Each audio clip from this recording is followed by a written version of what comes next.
Hi welcome back to tradition family. கோவில்பட்டியில் இருக்கிற famous என்னன்னா கடல மிட்டாய். ஸோ கண்டிப்பாக அந்த ஏரியாவில் போனோம்னா கடல மிட்டாய் வாங்காமல் நம்மளும் வர மாட்டோம். அதனால் கடல மிட்டாய் அங்கே இருக்கிற ஏரியாவுக்கு போகணும், கோவில்பட்டியில் போகணும், கடல மிட்டாய் வாங்கணும்.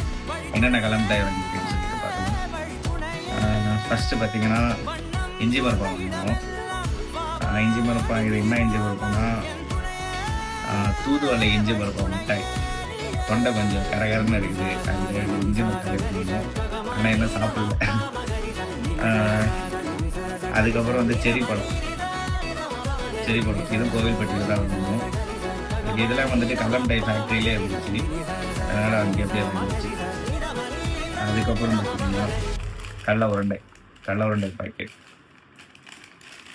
அங்கே நாங்கள் சாப்பிட்டு பார்த்தோம், நல்லா இருந்துச்சு. நார்மலாக நம்ம இங்கே லோக்கலில் சாப்பிட்ற கடல மிட்டாய்க்கும் கோவில்பட்டி கடல மிட்டாய்க்கும் டிஃப்ரெண்ட் இருக்குது. இங்கே வந்துட்டு ரொம்ப சாக்கிரி போட்டு ரொம்ப இனிப்பு, ரொம்ப